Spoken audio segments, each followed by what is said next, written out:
Next biotechnology అంటే ఏంటో చూద్దాం. సో బయోటెక్నాలజీ అంటే ఏంటంటే ఈ చాప్టర్లో మనం definition of biotechnology, principles of biotechnology, tools of recombinant DNA technology, దాన్ని మనం జెనెటిక్ ఇంజనీరింగ్ అని కూడా అంటాము, అండ్ రీకాంబినెంట్ డిఎన్ఏ టెక్నాలజీలో ప్రాసెసింగ్ ఏంటో చూద్దాం. సో బయోటెక్నాలజీ అంటే ఏంటంటే టెక్నిక్స్ వాడి లివింగ్ ఆర్గానిజమ్స్ని వాటి ఎంజైమ్స్ని కానీ సో వాడుకొని ఆర్గానిజమ్స్ వేరే ఆర్గానిజమ్స్ ప్రోడక్ట్స్ని ప్రొడ్యూస్ చేయడం, ఆ ప్రోడక్ట్స్ హ్యూమన్స్కి యూజ్ అవ్వడం, దాన్నే మనం బయోటెక్నాలజీ అంటున్నాం. సో ఈ డెఫినేషన్ ఆఫ్ బయోటెక్నాలజీ ఎవరు ఇచ్చారంటే యూరోపియన్ ఫెడరేషన్ ఆఫ్ బయోటెక్నాలజీ వాళ్ళు ఇచ్చారు. సో ఇదేంటంటే ఇంటిగ్రేషన్ ఆఫ్ న్యాచురల్ సైన్స్, ఇంకా ఆర్గానిజమ్స్, వాటి సెల్స్, పార్ట్స్ దేర్ ఆఫ్ వాటి యొక్క మాలిక్యులర్ అనలాగ్స్ అన్నమాట, and products and services. So principles of బయోటెక్నాలజీలో రెండు ఉంటాయి. Genetic engineering, maintenance of sterile environment. Genetic engineering, maintenance of sterile ఎన్విరాన్మెంట్ని బయో ప్రాసెస్ ఇంజనీరింగ్ అని కూడా అంటారు. జెనెటిక్ ఇంజనీరింగ్ ఏం చేస్తుందంటే కెమిస్ట్రీ ఆఫ్ జెనెటిక్ మెటీరియల్ని టెక్నిక్స్ ద్వారా మారుస్తాం, ఆర్ఎన్ఏని కానీ డిఎన్ఏని కానీ. సో ఇప్పుడు మనం హోస్ట్లోకి దాన్ని ఇంట్రడ్యూస్ చేసి హోస్ట్ యొక్క ఫీనోటైప్ని చేంజ్ చేస్తామన్నమాట. సో ఇక్కడ మనకు కనిపిస్తుంది కదా, మనకు కావాల్సిన డిఎన్ఏని కట్ చేసి దాన్ని మనం వెక్టార్ ద్వారా హోస్ట్ లోపలికి పంపిస్తాం. సో ఇక్కడ దాన్నే రీకాంబినెంట్ డిఎన్ఏ టెక్నాలజీ అంటాం. సో మెయింటెనెన్స్ ఆఫ్ స్టెరైల్ ఇంకా అంబియన్స్, స్టెరైల్ అంబియన్స్ అనేది కెమికల్ ఇంజనీరింగ్లో మెయిన్ థింగ్.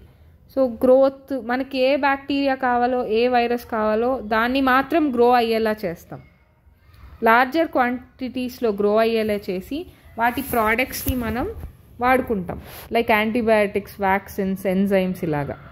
సో ఇక్కడ మనం చూస్తే ఈ పిక్చర్లో ఈకోలై ఇవి మెయిన్గా 3 బేసిక్ స్టెప్స్ జెనెటికల్లీ మాడిఫైడ్ ఆర్గానిజమ్స్కి. ఫస్ట్ ఆఫ్ ఆల్ మనకి ఏ జీన్ కావాలో దాన్ని ఐడెంటిఫై చేయడం. సో మనం ఐడెంటిఫై చేసిన డిఎన్ఏని హోస్ట్లో ఇంట్రడ్యూస్ చేయాలి. సో మనం ఇంట్రడ్యూస్ చేసిన డిఎన్ఏని హోస్ట్లో మెయింటైన్ చేసి దాని తర్వాత ఆ డిఎన్ఏని ప్రోజనీస్కి ట్రాన్స్ఫర్ అయ్యేలా చేయడం. సో మెయిన్గా బయోటెక్నాలజీకి టూల్స్ ఏంటంటే రిస్ట్రిక్షన్ ఎండోన్యూక్లియేజెస్. అవి మనకు కావాల్సిన డిఎన్ఏని పాలిండ్రోమిక్ సీక్వెన్స్ దగ్గర కట్ చేస్తాయి. ఇంకా క్లోనింగ్ వెక్టర్స్ కావాలి. Cloning vectors nothing but plasmids, కాస్మిడ్స్ ఇవి వాడతారు. హోస్ట్ కావాలి. సో హోస్ట్ కూడా అది ప్రొడ్యూస్ చేయగలగాలి. రిస్ట్రిక్షన్ ఎండోన్యూక్లియస్ ఏంటంటే 1963లో 2 ఎంజైమ్స్ అన్నమాట. సో బ్యాక్టీరియోఫేజ్ గ్రోత్ని రిస్ట్రిక్ట్ చేసింది. అది ఫస్ట్ ఈకోలైలో ఐసోలేట్ చేశారు. సో ఈ ఎంజైమ్ ఏం చేసిందంటే మిథైల్ గ్రూప్స్ని యాడ్ చేసింది, deoxy adenosine methylase. Okay, so ఈ ఎంజైమ్ ఏం చేసింది, రిస్ట్రిక్షన్ ఎండోన్యూక్లియేజెస్ అంటే డిఎన్ఏని కట్ చేసింది. ఫస్ట్ ఎక్స్ట్రాక్ట్ చేసిన restriction endonucleases HIND2. So H అంటే haemophilus influenzae D strain and second time isolate చేశారు.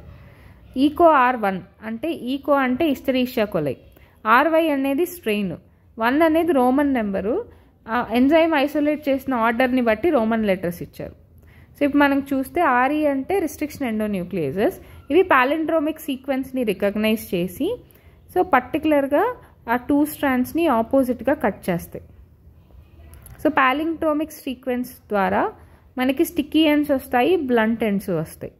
సో ఇలా వస్తే ఇది sticky ends, complementary overhang అయితే. యూనిఫామ్ ఎడ్జెస్ ఉంటే అది బ్లంట్ ఎండ్స్ అంటాం.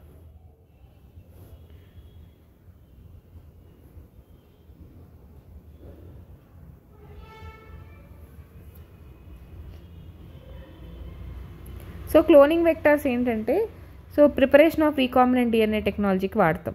ఈ డిఎన్ఏని పర్టికులర్గా మనకి డిజైర్డ్ జీన్ ఆఫ్ చాయిస్ని దేంట్లో అయితే పెడతామో దాన్నే దేంట్లో అయితే పెట్టి హోస్ట్లోకి పంపిస్తామో అవే క్లోనింగ్ వెక్టర్స్ అనమాట. క్లోనింగ్ వెక్టర్స్లో జనరల్గా ఓరీ ఉండాలి, ఆరిజిన్ ఆఫ్ రెప్లికేషన్ సైట్ ఉండాలి, అలానే సెలెక్టబుల్ మార్కర్స్ ఉండాలి, క్లోనింగ్ సైట్స్ ఉండాలి. అలానే వెక్టర్స్ ఫర్ క్లోనింగ్ ప్లాంట్స్లోనూ క్లోన్ అవ్వాలి, అలానే యానిమల్స్లోనూ క్లోన్ అవ్వాలి. ఆరిజిన్ ఆఫ్ రెప్లికేషన్ అయితే మనకి ఇక్కడ సీక్వెన్స్ ఎక్కడైతే డిఎన్ఏ రెప్లికేషన్ స్టార్ట్ అవుతుందో దాన్ని ఓరీ అంటాం. ఎనీ పీస్ ఆఫ్ డిఎన్ఏ ఈ సీక్వెన్స్తో లింక్ అయితే అది రెప్లికేట్ అవ్వగలదు హోస్ట్లో. సో ఈ సీక్వెన్స్ కంట్రోలింగ్ కాపీయింగ్ ఆఫ్ నెంబర్స్కి కూడా రెస్పాన్సిబుల్ అనమాట. So if many copies could be recovered in the vector, high copy number కావాలి. సో మనకి అలానే సెలెక్టబుల్ మార్కర్స్, ఇవి మోస్ట్లీ యాంటీబయాటిక్ రెసిస్టెన్స్ అనమాట.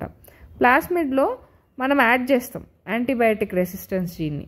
So example tetracycline resistance, ampicillin resistance. దీనివల్ల ఏమవుతుందంటే మనకి డిఎన్ఏ ట్రాన్స్ఫార్మ్ అయిందా లేదా అని తెలుస్తుంది, రీకాంబినెంట్ అయిందా లేదా అని తెలుస్తుంది.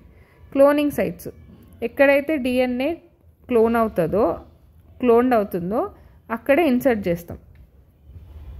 సో అది క్లోనింగ్ సైట్స్ అంటాం. సో యూజువల్గా రిస్ట్రిక్షన్ సైట్స్ అనేవి ఏదైనా సెలెక్టబుల్ మార్కర్స్లో పెడతాం. BAMH1 అనేది రిస్ట్రిక్షన్ ఎంజైము, దానికి క్లోనింగ్ సైట్స్ సెలెక్టబుల్ మార్కర్లోనే ఉంటుంది, టెట్రాసైక్లిన్ సెలెక్టబుల్ మార్కర్లో ఉంటుంది. సో ఇప్పుడు మనం రీకాంబినెంట్ని సెలెక్ట్ చేసుకొని ఇన్సర్షనల్ ఇన్యాక్టివేషన్ చేస్తాం. ఆ పార్ట్లో మనం డిఎన్ఏని మనకు కావాల్సిన డిజైర్డ్ జీన్ని ఇన్సర్ట్ చేస్తే యాంటీబయాటిక్ రెసిస్టెన్స్ జీన్ పనిచేయదు.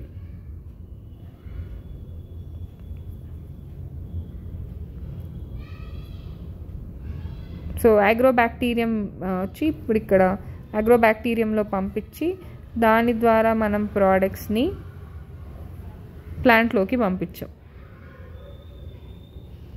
సో యూజువల్గా ప్లాస్మిడ్స్ని వాడతాం, రెట్రోవైరసెస్ని వాడతారు, అడినోవైరసెస్ని వాడతారు. సో ఆర్డిఎన్ఏని హోస్ట్లోకి ఎలా పంపిస్తామంటే హీట్ షాక్ మెథడ్, ఇవి బ్యాక్టీరియాకి వాడతారు. మైక్రో ఇంజెక్షన్, ఇది యానిమల్ సెల్స్కి వాడతారు. బాలిస్టిక్ మెథడ్, ఇది ప్లాంట్ సెల్స్కి వాడతారు.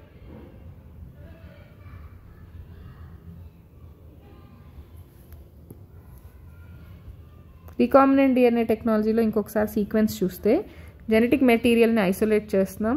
ఐసోలేట్ చేసిన జెనెటిక్ మెటీరియల్ని మనకు కావాల్సిన డిఎన్ఏని ఐసోలేటెడ్ జెనెటిక్ మెటీరియల్ నుంచి కట్ చేసి దాన్ని యాంప్లిఫికేషన్ చేసి, సో పీసీఆర్ మెథడ్ ద్వారా దాన్ని మనం వెక్టార్లోకి ఇన్సర్ట్ చేసి ఆ వెక్టార్ని హోస్ట్లోకి పెడుతున్నాం. ఇప్పుడు ఫైనల్గా మనకు కావాల్సిన ప్రోడక్ట్ వస్తుంది.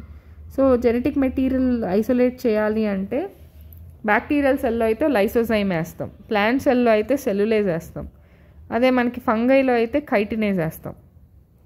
అలానే రైబోన్యూక్లియేజెస్, ప్రోటీయేజెస్ ఇవన్నీ వేసి మనకు కావాల్సిన డిఎన్ఏని ఎక్స్ట్రాక్ట్ చేసేస్తాం.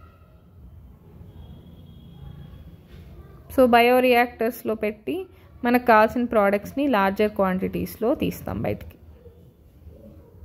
సో మనకి ఇవన్నమాట బయోరియాక్టర్స్. ఇది సింపుల్ స్టిర్ ట్యాంక్, ఇది వచ్చి స్పార్గడ్ స్టిర్ ట్యాంక్. ఇది సో ఇందులో ఎయిర్ బబుల్స్ ఉంటాయి, దీనివల్ల సర్ఫేస్ ఏరియా పెరుగుద్ది.